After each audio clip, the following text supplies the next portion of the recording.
Welcome to Secrets for an Inspirational Life with Mimi Novic, the place where every heart tells its story. Whether it's inspiration, courage or hope you need, you've come to the right place. Sit back and enjoy the journey with us. Subscribe below to be sure you don't miss future episodes.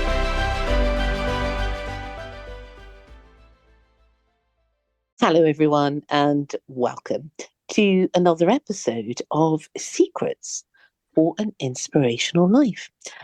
How are you all today? I hope that you are enjoying some precious moments and that you are trying to look after yourself.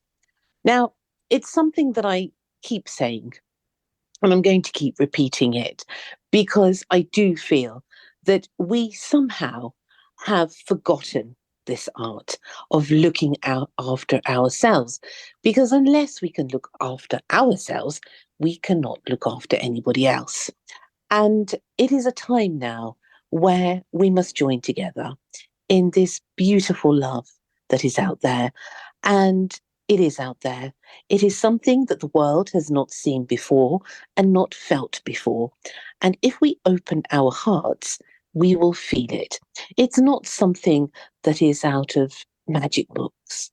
It is because we are wonderfully magic and we have so much within us that is going to be shown to the world. We just have to connect to ourselves, and times are difficult. And the more that the times are difficult, the more that we can look into our inner world, the more that we can actually find the true answers and the true reason for us being here on this planet. Now, I am absolutely delighted to welcome my guest tonight, who is the very, very interesting lady, Britta Hochkeppel. Britta is an expert in her field and works as a healer and intuitive, who first discovered her sensitivity to energy at the age of 6 and was very much influenced by her grandmother. Britta's journey into healing and the metaphysical world began in earnest after the passing of her grandmother. After moving between Germany and England throughout her youth, Britta pursued intensive studies in naturopathy, Reiki, sound healing, amongst other healing modalities. She combines her medical knowledge with her intuitive abilities to connect with clients' energy and their auric fields, helping them achieve true healing. Britta is also the author of The Key to Loving Yourself and Healing Code Symbols from a Higher Dimension, both aimed at empowering individuals to raise their vibrations and find emotional happiness. Her unique blend of skills and her dedication to exploring the truths about health and the world make her a sought-after healer and author across the UK, Europe, and the USA. Today, she shares her journey. Welcome, dear Britta. Wow, what a lovely introduction. Well, thank you for having me. I'm delighted to be here today. Oh, well, I'm very delighted and you're very welcome. And you are such an interesting lady. I have to say, for the people out there, the sort of things that Britta does and what she has gone through, what she has done. And I'm being very mystical about it because she's a very mystical lady and she's going to share that with you tonight. But Britta, you have so many talents and you're like sort of like a little magical being. Where did you start this journey of yours? Let's go back to the beginning. Let's start with that. Where did this journey of all these wonderful metaphysical things begin? So It began when I was sort of around the age of 6, 7, 8, where I always felt I was being followed, or eyes were watching me, to the degree that I actually felt a little bit more paranoid. But because as children, a lot of adults, certainly when I grew up, were of the impression that, that's how children are. So you don't actually communicate anything you see, sense, or experience with adults. And there was no one around who I could have expressed it to. So you just express it with artwork, or just keep it within, like a lot of children do. You live in your own bubble. And as I then, I was always quite a sensitive, and my family was quite, I would say, labored with a lot of emotional and physical aspects, which I, as an empath at the time and healer, unbeknown to me, was already channeling, absorbing, and I was becoming ill. So I was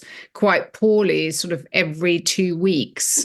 And where my parents then started taking me to different various GPs, and the diagnosis was always stress and what we call vegetative dystonie, which means that it just means your emotions are affecting your body. And that resonated with me, but I never had anybody helping me. It's sort of just a continuous process.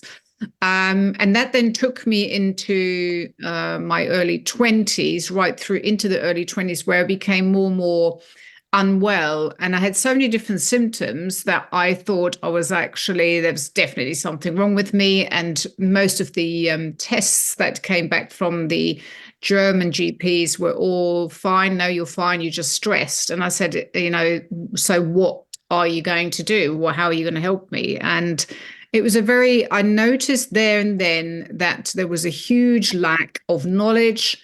There was no answers. I didn't want to take pharmaceutical products. I wanted to help and get to the core of what is causing my problem, my ailments, my pain, etc. And that then brought me on that journey to start to research the mind, body, and how certain emotions can affect and impact. And that's sort of really where it sparked, which then was followed later on with me getting involved or learning to become a naturopath, because I wanted to know and get to the root cause of the body, studying anatomy, physiology, and everything else that's required to actually explore how does the body work, and then in addition to that, study the psychology of the body. So I wanted to know everything about the body, because I wanted to, if I was ever going to be a good healer in my field, or as we call in Germany, naturopath, I need to have a great foundation, and not just tune into the body just by intuition. And so over time, all of those things developed more and more. Then I studied kinesiology. Then I went to a psychic college here in England.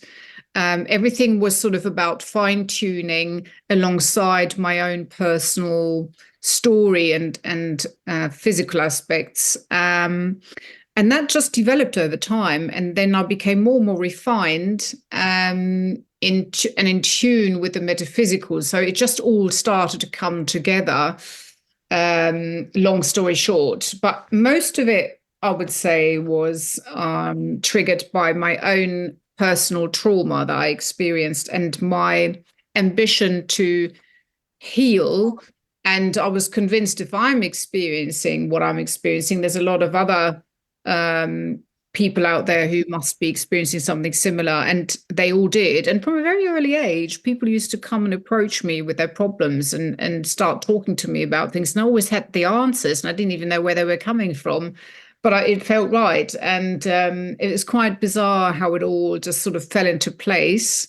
But it's a long story. I've got lots and lots of different things that happened to me, let's just call it emotional trauma, which I needed to experience in order to gather, I guess, my own abilities and dive into the deepest, darkest shadow aspects so I could find solutions, which is why I'm such an expert in trauma release nowadays.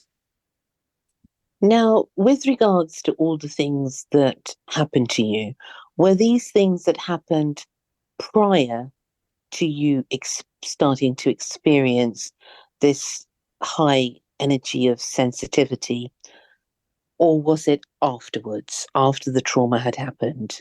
No, I was sensitive before, and the trauma then happened during me being who I was, which meant that the processing of the trauma, because I was highly sensitive, was even more intensified. So when I experienced sexual abuse, for example, the way I dealt with it was different maybe than somebody else. And it just gone into such deep layers. And I was told by a psychologist, because I was only 11, that how I responded was wrong, because apparently that made it even worse for the subconscious to be released. And I thought, well, my instinct was play dead, so you survive. So it was a double whammy, really, because you were told that how you responded, which was your intuitive response in this emergency, say, situations of survival and rescuing yourself, and then someone came from the exterior world and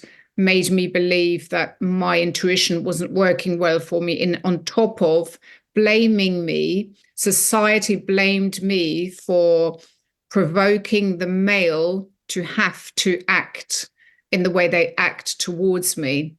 And so it was very confusing, on top of having the obvious physical issues that resulted out of the experience. So it was very deep, it was very complex. And then obviously I needed to find solutions, and I wasn't getting them anywhere from the outside world. It's something that I hear more and more, and thank you for sharing that, Britta, because it's such a personal and painful memory. And I'm hearing it, though. I'm hearing this more and more, that this has happened to so many people, and especially to empaths, people who are highly sensitive, and not wanting to say many things on air, but to say that I think the dark side, let's put it that way, there is the light and there is the dark. And the dark side often tries to manipulate such light people and light beings. Of course. And the dark energies have a particular role on this earth, as do the light energies. And especially people such as yourself who have gone through such trauma become the most incredible healers, because, and I totally 100% believe that unless you have been through something, you cannot actually understand, and I mean truly understand in every aspect. You can empathize, but you can't understand. And especially doing the work that you do, to feel so deeply and to actually have this burden. It's a burden, in fact. In some ways, it's a gift. In some ways, it's a burden, because you have to learn how to have that balance and how to deal with this light and dark that's out there. And people say to me, no, you have to be positive. You have to be positive. And absolutely, we do. And we do need to look at the light. But absolutely also, we have to look at the dark. Because unless we have looked at that within ourselves, we can't understand the world. The world becomes a treacherous place, even more so if we don't embrace the darkness that we have gone through. So I understand a lot about the different layers of, how I view life and energy, its frequency. I will always tell everyone who meets me my honest experience, not what people want to hear, but how I personally feel, what is true for me. So it absolutely, I don't tolerate and say it's a good thing. All these bad things happening, I find is very sad. However, I've learned to accept that that's part of how we evolve or seem to evolve on this planet in this lifetime. we also learn through joy, and we can give ourselves permission to learn through joy instead of suffering.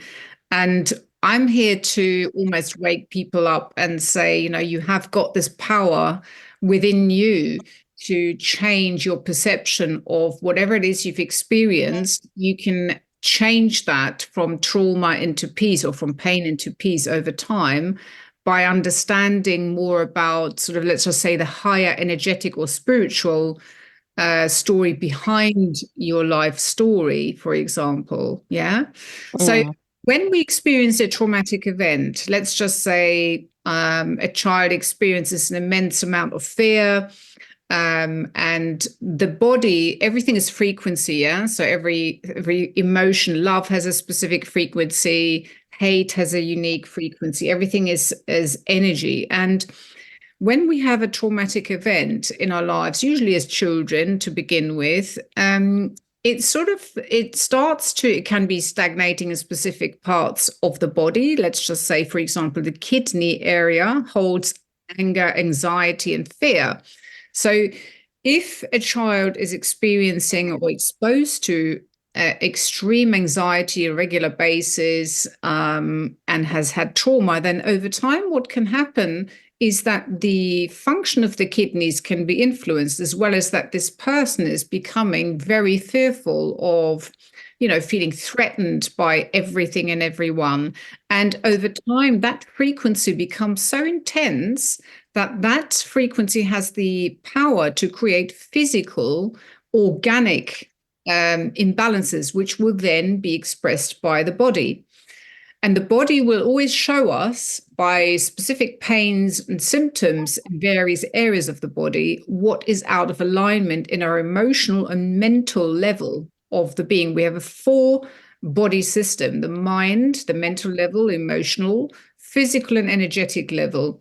So when I see my clients who struggle with pain, what I always have to do is I have to dive into, when did it first happen, what happened, and who or what was involved in this event, whereabouts has it been trapped in the body, and then we release it. And this is what is the most amazing technique that has worked wonders for a lot of very complex cases that I've seen in my practice over the sort of, let's just say, 25 years that I've been doing it. And I see people from all walks of life, all kinds of mindsets, from judges to children. I've worked on pretty much anything and everything. And what I love is the witnessing, basically, the transformation that I am allowed to witness from someone who, let's just say, comes through my door, I would say confused, maybe broken, at the end of their wits, so to say, regarding pain. And they see me as a last resort. And very often they leave my space transformed. And I've been able to be very blessed to support and guiding people into healing cancer, making tumors dissolve, not in every case, but in a lot of cases.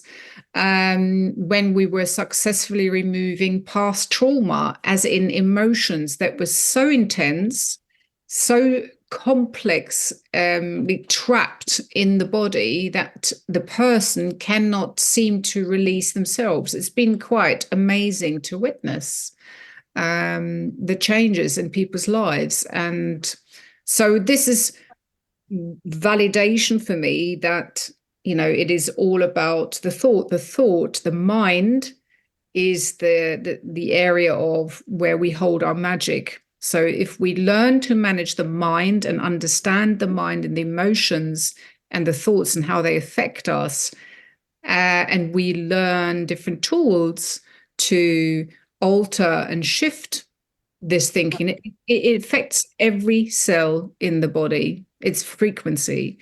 So healing with frequency is something that Einstein said, this is what we'll do in the future, but frequency has been around way before. We just are rediscovering the power of working with energy and guiding, balancing energy. So it's free flowing again, rather than becoming stagnant in the physical body. Now, frequency, That's something that's a very interesting subject. And it's something that interests me greatly, Britta. Everything is frequency, and energetically, especially the animal kingdom, can sense this a lot. And you can see that with animals where they are sensing, their owner, how they are feeling, picking up on it. And it's something really, I believe, that we are all able to do. It's just about retuning ourselves in a way. And I know that you do sound healing and that you are very knowledgeable in this and with frequencies. And for everybody out there listening, tell us a little bit about frequencies, sound healing, and how it affects us in our everyday life.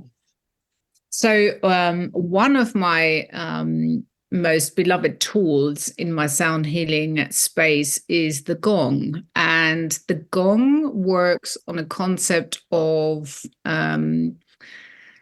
layering its frequency above other frequencies. So it's dominating. So when people are exposed to the frequency of a gong, what happens in the brain is that it puts and changes your brain wave from alpha into theta. So it immediately puts the brain into a state of deep meditation. Now, when we're in a state of deep meditation, what happens is that we are stimulating the vagus nerve, the 10th brain nerve, which in return will soothe the entire autonomic nervous system, meaning it calms everything down. The breath becomes deeper. We relax. The nervous system is calm. The organs can work much better. Everything starts to balance out. And the frequency of the gong is scientifically proven that the frequency of the gong, not just the gong, but in this case, as I'm describing it, is profoundly healing right through, whether it's tendons, muscles. It will find the areas, locate the areas of the body in different layers wherever it is required. And I have witnessed people have life changes after only 6 gong sound baths, because the power of frequency and how your cells translate and process and digest the frequency right through into the quantum field of the body. Everything is resonating on the same frequency. So if we go from let's just say a low vibration into a higher vibration, much more DNA is stimulated and everything becomes a lot more in the flow, a lot more balanced. And obviously we know what happens when we're balanced. Everything works in a much better order. Everything is free flowing and the mind is a lot calmer, at the same time much more receptive. A lot of people who have been exposed to my sound healing events, for example, they said their senses have been enhanced, whether that's the sight, the smell, touch. Their sleep is much more higher quality because it's deeper. They've had a mood uplift, so they feel a lot more lighter within themselves, a lot of people have said. And it's just, it's even supportive for balancing the endocrine system. So anything to do with thyroid and glands and hormones is positively influenced, because the body can work in harmony because it becomes tuned into the frequency it is exposed to, because bones and skin is nothing. I mean, frequency penetrates straight through the physical outer layer.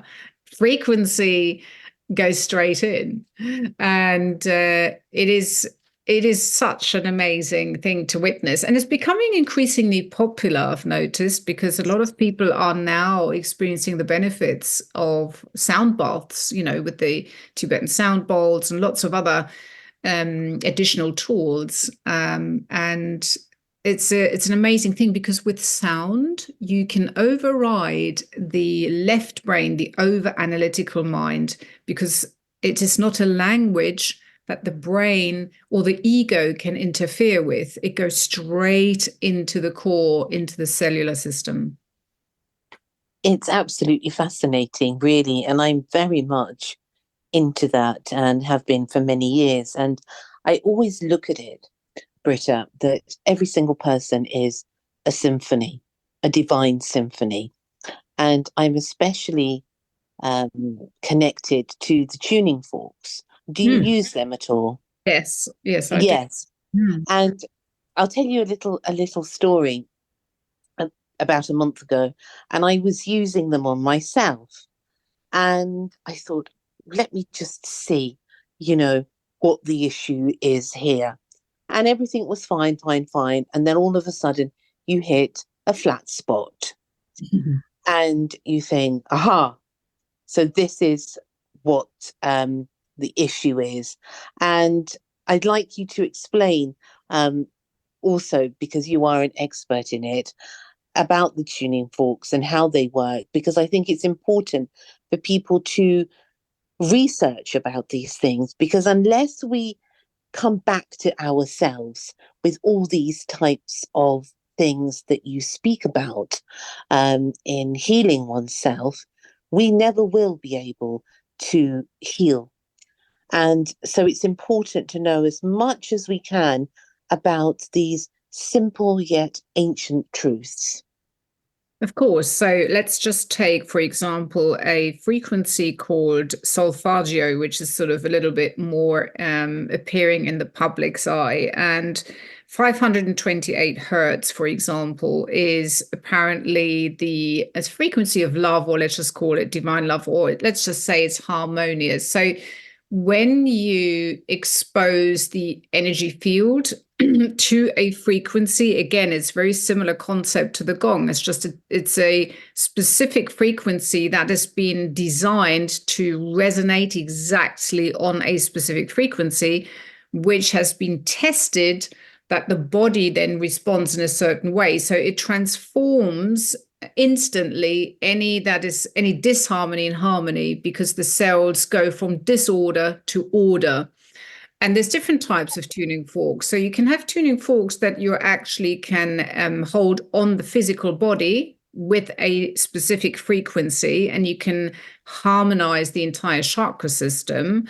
So, for example, if someone is struggling with stomach issues, let's just say low self-esteem or tension in their solar plexus area, sometimes just placing the tuning fork directly on the solar plexus creates, with that specific frequency, the body goes into the illusion of being in a state of peace, because the brain does not know the difference between the truth or a lie. The lie being one moment it was releasing cortisol because it was stressed and firing the information into the stomach. The next moment, because the frequency is coming into the body, the brain gets the information, oh, I'm okay now. So it creates peace. It's creating harmony. So you can pretty much almost dissolve a stagnant energy, which is all it is, with the frequency that part of the body requires. And it's just an immediate thing where people go from a state of stress to peace, and they fall asleep because the body's no longer in a fight state. And there's lots of different tuning forks you can purchase. Obviously, you can have something that just grounds you. You can have a frequency that, like 432 hertz, puts you into immediate sort of like happy vibes or euphoria. And obviously, you've got to do these things regularly. It's not enough if you do it once and then think, oh, right, this has got to last me now. But it's an effortless way, a tool that you can have in your home space. And you can even buy some of the, for example, the 528 hertz comes with a little wooden box where you twist the tuning fork in, and you get a little tool to bang it with, and you can cleanse space. You can hold it over your body. You can use it on your animals, your pets, your children. And the best clients sometimes are children and animals, because they cannot be influenced by communication. They respond purely to frequency, and they will respond with such instant expression of harmony and wonder that that they are recognizing, the body recognizes harmony. And yeah, the tuning forks are a great tool.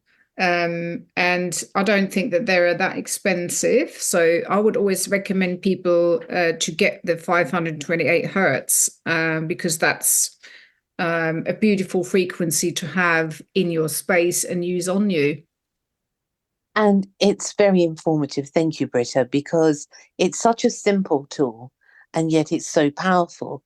And in these times when things are literally, energetically all over the place, the world is all over the place, we are all over the place, it's good to have a toolbox as such of these types of modalities that can help us, that can give us back the power into our own hands for our health, for our mental and spiritual health, and our general well-being. It's an incredible ally in these times.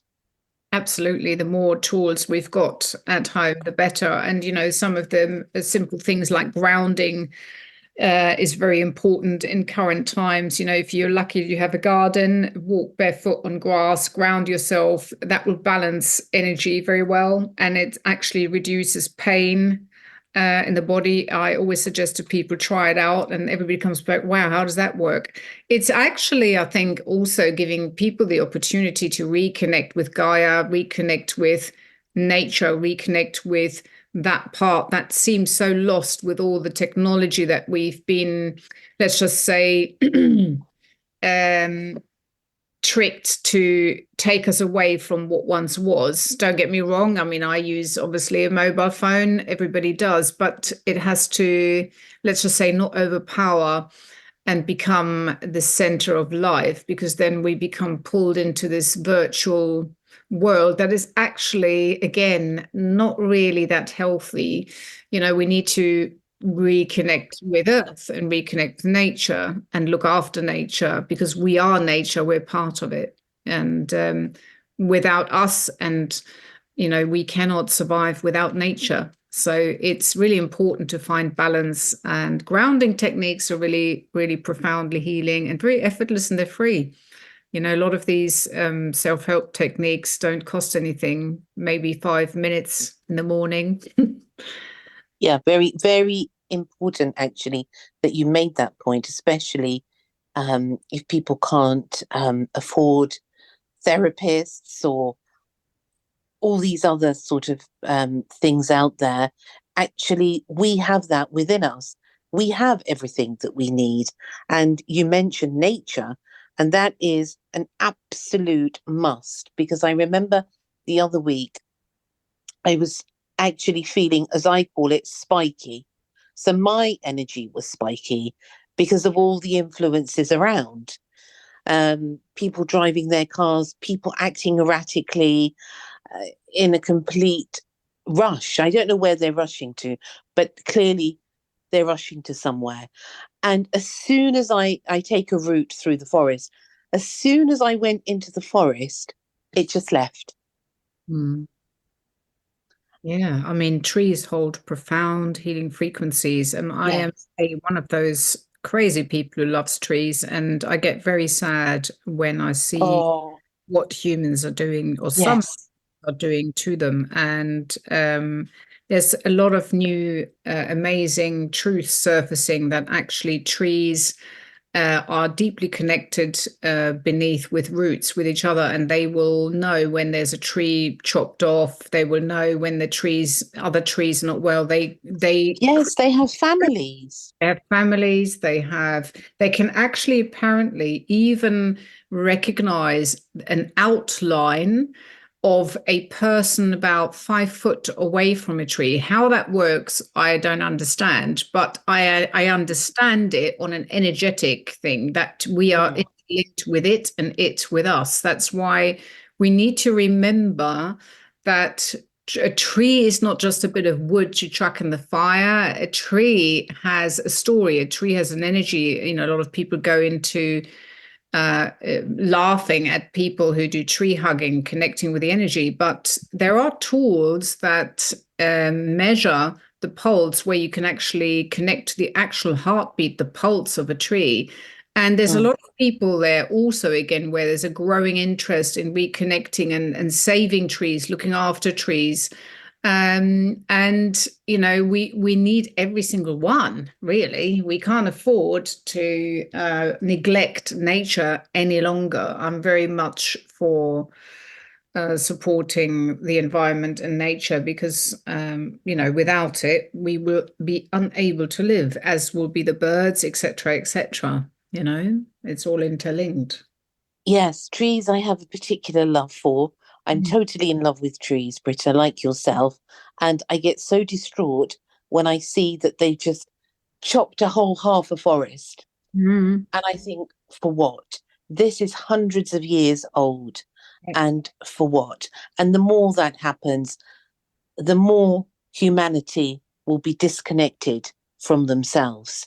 And I want to ask you, how does one, in all of this that's happening, with all the Wi-Fi signals that go through our houses, our buildings, through all the other energetic fields that we are subjected to, let's say, and sometimes we feel frazzled, we feel tired, we don't know why. What's a good advice from you? Yeah, I mean, A plan of how do we do it? How do we reconnect back to ourselves? so the first number one to reconnect with self is meditate, reconnect with your intuition, with who you are. So 5 minutes or 10 minutes a day, whenever it suits you best, either a meditation where you close your eyes and you have a guided meditation, or you repeat a mantra, or you just sit in silence and let things come and go and focus on your breath. Also, really focusing on what you're putting in the body, because what you eat will influence your thought process and the quality of mind and gut mind health connection. Really important to look into what you're eating, what you're drinking, if you're hydrating yourself, what's the quality of the water. Then obviously also looking after supplementing yourself with good supplements that are now no longer in our daily foods for various reasons. Making sure that you have a good sleep hygiene, so that you don't, for example, have your mobile phone by your head when you sleep, that you don't use technology, certainly after a certain time in the evening. And as I said, in the morning, practicing grounding techniques, journaling, practicing gratitude, becoming aware of who you are is absolutely crucial. You need to stay anchored with what is, and not allow let's just say, the exterior world to brainwash you into believing that you are separate from, you know, your wisdom, ancient things, in you know, believing in herbs, looking into, just do your research. You know, if you don't believe it, do your research and look into, how do I feel when I do this? How do I feel when I eat that? You know, you can be your best patient, really, and find out, okay, well, there must have been truth in it, because now I feel a lot better by leaving off certain foods. You know, I don't have as much anxiety. It's all interlinked. We unfortunately can't separate. If I would say, oh, I just wear an obsidian crystal, everything is fine, it's not true. You have to reconnect with self. And the first step would be meditation, grounding, nutrition, exercise. And if somebody wanted to buy an obsidian crystal, for example, or an amethyst, or I don't know, jade, it would be at least a step. Absolutely. So whatever, if you can, make the first step. Look at what interests you, I suppose, and what you feel drawn to, and make the first step towards your own, I suppose, reclaiming yourself back in a way, because we've all sort of let ourselves go a little bit, that we have to catch ourselves. We have to bring ourselves back into union with ourselves. And all these things that you mention are very good tips in what we can do, because also we have all these Wi-Fi signals that are constantly from the phone, from the router, from everywhere, that are constantly bombarding us because they work through frequency. So for people who don't believe, of course, you don't have to believe anything. It doesn't change it from being the truth, of course. But who don't believe in the frequency of us as human beings, well, if a machine has a frequency, how can we not have a frequency? Absolutely. I think there's less and less skepticism that frequency exists. You know, there's so many tests that you can do, exposing a group of people in a space where they, let's just say, put a certain frequency in, where people say, well, I suddenly felt sick. That's because of a frequency. And people are often fooled because you can't see frequency with your, physical eye. People always want to see things. But you can't see infrared, but you can feel infrared. Yeah, you can. We know we've got all the spectrums in the air. So if, for example, it rains, you have the sun, and the opposite, you have a rainbow, but you don't see those particles until certain scientific phenomena become visible to the physical eye. But it nevertheless is always there. We have to understand and make peace with the fact that you cannot see frequency with a physical eye at all times, but understand the impact it can have, positive as well as negative. There's always two sides. We've got supportive frequencies, healing frequencies, and we've got those that attack the cell. There's nothing really other to say other than, you can have to protect yourself against the depleting ones and support yourself with the higher frequencies. Yeah. Yeah. That's absolutely the truth. And I think one important thing in the step to one's healing and realization of one's own, I can put it so grandly, because it is in fact that, to one's enlightenment, is to become aware of the environment. I don't mean on the scale that people talk about, global environment and this type of thing. I'm talking about what is around you. Absolutely. There's no point in thinking about globally anything unless you can actually look at what's happening right in front of your nose. Become aware of that. Become aware of where you are in that whole game plan. Absolutely. Awareness is key. I always have that in my books. Awareness is key. Without awareness, you're not aware something is happening, and you wouldn't change anything. You need to become aware to recognize, hang on a minute, what's actually going on here? Is this how it's meant to be? Am I meant to be feeling like this? Is this good? Is this bad?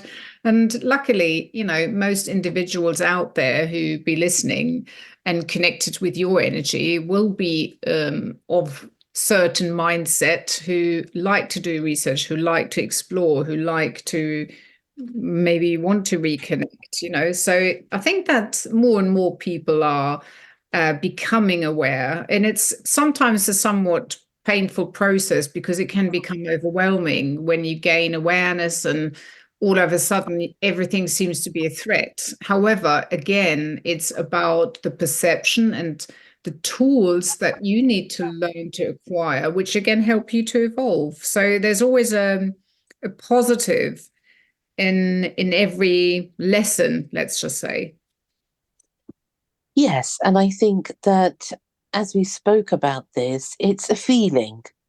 And like you said, a gut feeling. We know innately what is good for us. We know what's not good for us. What we have forgotten, though, is to be able to distinguish between the two, and to actually dim out the noise of the world and actually hear the music of our own world. Absolutely. And one of the most beautiful things is reconnecting with the inner child, with who you truly are, and nurturing your inner child with maybe daily simple techniques that make you feel at peace, make you feel better, make you feel more connected. Because if you are going through your day, at least in certain moments where you feel at peace with what you're doing, where you feel passionate about what you're doing, when you're connecting and living from a heart space, communicating from a heart space, that's the healthiest thing you can do. And that in itself is a great protection against negative frequencies. Yes, to remember that, because they say that as a child, I remember as a child, all the things that I thought as a child actually were true. And then when I went to school, I sometimes think to myself, why did I go to school? I really don't know. But when I went to school, I sort of forgot a little bit, but I made sure that I remembered a lot of things. And as children, we know the truth. We know what the world is about because we have this sort of, I suppose, not angelic, but in a way, it's this innocence that allows us to see through the eyes of grace. Absolutely. As a child, you're very connected with the divine, because you're part of the divine. So there's until you're told that you're born limitless, until you're told you're limited over time through external events, people, etc., and systems that have been designed to try and remove you and separate you from yourself. And we all fall over time in believing that there's only help outside of us. Whereas, as you said earlier on, the answers are within.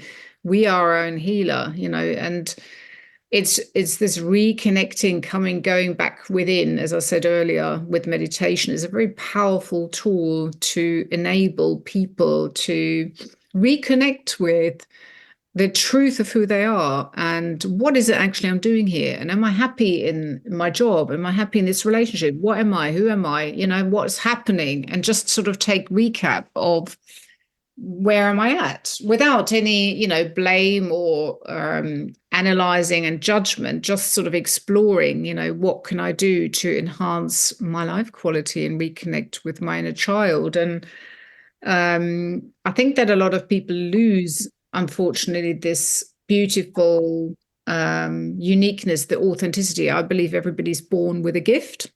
And for me personally, everybody has got a purpose that is needed on this planet as a collective, and we're all interlinked. So if other people, or the more people, are beginning to nurture themselves, practice love of self, looking after themselves, self-care, then the vibration they're emitting is going to be higher. So that will have an impact on the collective, and therefore it will be mirrored back by the environment and by the world and what goes on. It's very powerful stuff. And, we need people to, as a collective, to wake up in order to shift the, let's just say, dark minority. I agree with you. Absolutely. It's the truth. And if we can be beacons of light where we are at this given time, because we are all in the correct place, everyone is where they are meant to be in this moment in time, because there is a far greater reason for it. And when people talk about holy people or mystics, sages, hermits, that can be in a particular place, nobody sees them. And yet there is an energy that emits from that place. Oh, absolutely. I mean, we know that specific spaces where specific people have prayed, or so certain energies have graced the space, people flock, pilgrimage, and meet there to celebrate again. If you look into, for example, the solstice in Stonehenge, I mean, there were so many people there, and this energy, the frequency is, in a way, it lingers and it attracts more of the same. It's very powerful stuff. Frequency can linger, energy lingers, you know? Mm. It's true, because imagine when you have a friend or, a loved one, and you are with them and then they leave and you are separated for a time. You can still feel the lingering of their presence. Oh, absolutely. Because, when you go into certain spaces, when you have memories, people live in your heart, don't they? Those that you Mm. love. And they create images, feelings, they trigger hormone centers in the brain. So you release oxytocin, you release happy hormones in memory. And that's also why it's such a tough time when we lose loved ones, because the energy lingers and we crave the physicality of that energy that we loved. And it's all about energy. Everything is frequency. Yes, yes. And it's one of the most difficult things, I think. I found this through life, even more so now, is that when you are not with those people that you've shared time with, and obviously everyone has to live their own life, but you share this sacredness for however long it's meant to be, a moment, a day, a week, a year, more years, and then the separation happens through whatever means that could be. Mm. It is a real, I think, longing of connection that really proves that we are connected to each other on such a deep level. And Absolutely. we must never forget that. Mm.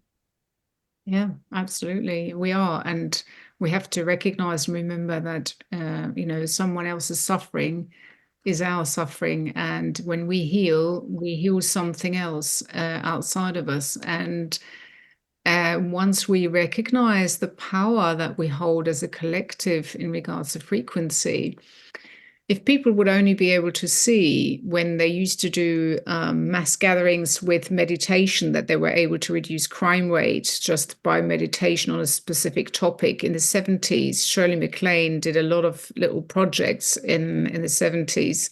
Very interesting, where it was blowing me away at the time, when I thought, wow, is that even possible?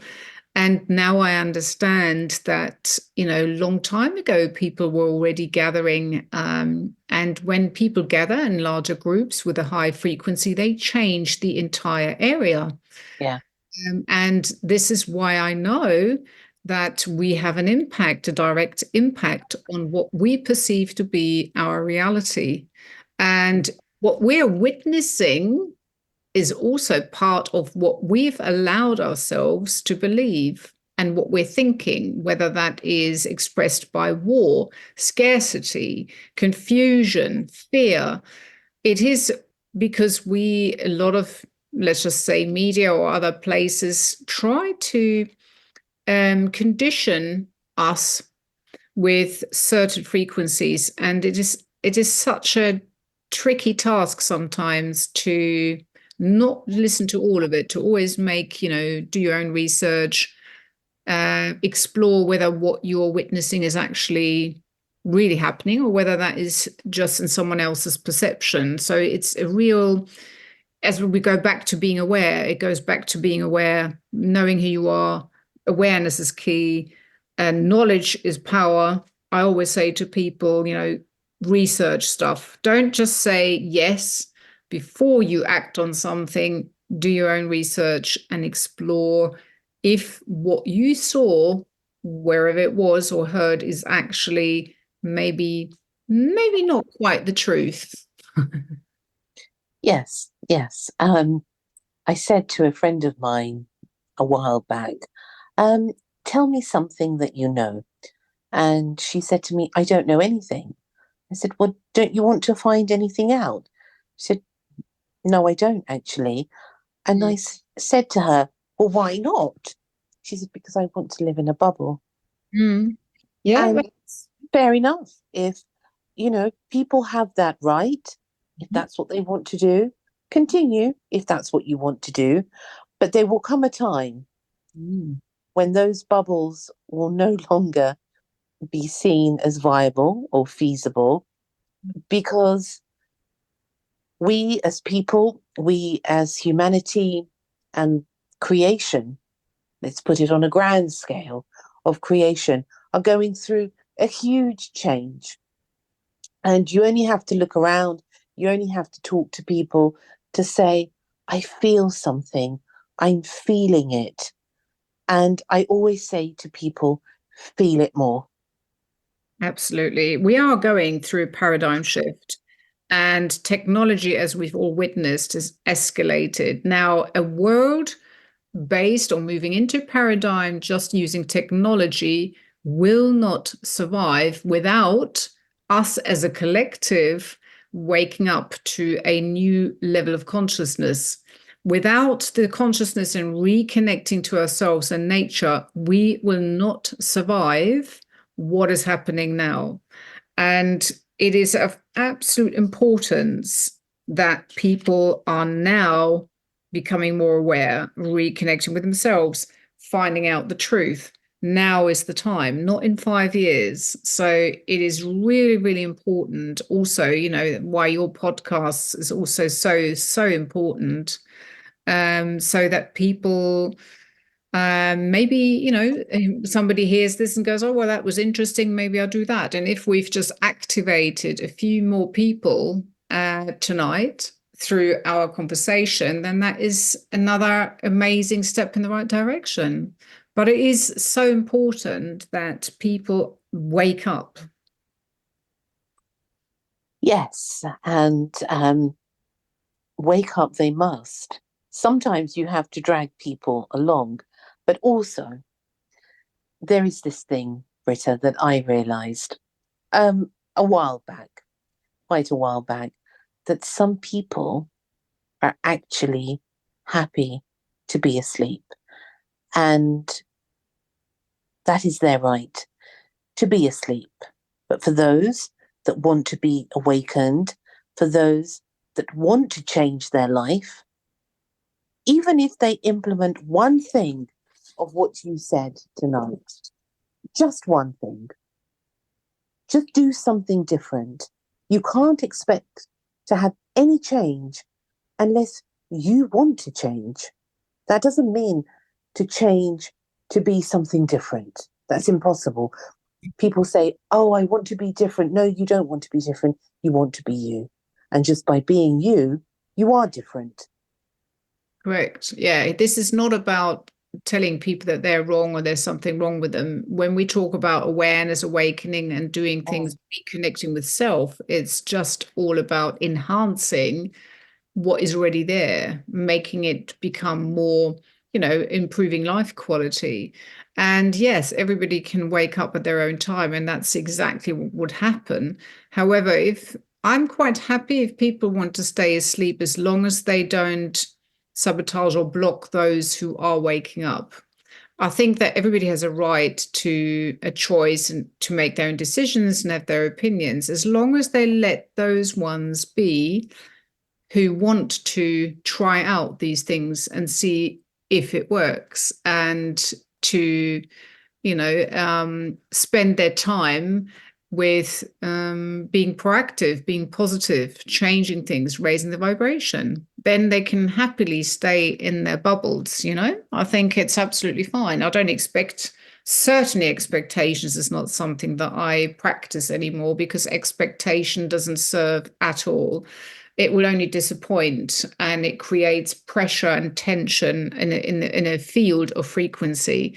You just have to sort of almost learn to go with the flow, not to be too emotionally or triggered by different opinions if they are completely the opposite scale of where you and I are coming from. You just have to send love, support, and release it, and basically come back to your own energy, because obviously we can only inspire people, which is also what I love to do. I don't force or push anybody into beliefs. I just tell my story, and I hope to inspire. Beautifully said. Beautifully said. Because this is it. There is a freedom in our togetherness, as Khalil Gibran said, and it is something beautiful that we are all individuals. We all have our path, our destiny, where we are walking. And if we can help each other along the way and hear you, hear other people, hear me, we can hear each other. You've said a lot tonight, Britta, that's made me think. And if only you think, I don't know, you know what they say, 1 hour's contemplation is worth 70 years of prayer. Contemplate a little bit, see how it goes, be flexible, be like water, really. But I want to thank you because it's been so interesting to have you on. It's been an absolute pleasure, honestly. It's been really lovely and beautiful topics, and I thank you for having me. Oh, well, thank you for coming on. And before you go, Britta, tell people out there who want to find out more about you, about your work and what you do, and they want to contact you, how can they do that?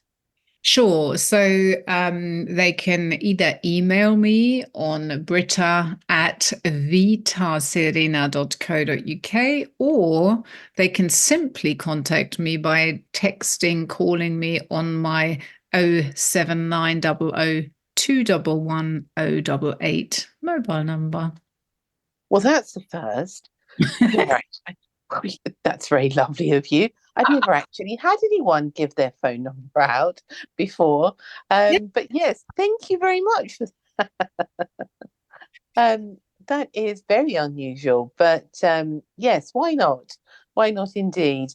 Thank you so much. Come again, because I would love to know more about the things you do, about life itself, and share some of that wonderful wisdom. I'd be a pleasure to have me back on. I'd love to come back on one day. It's really lovely. Thank you. Oh, thank you.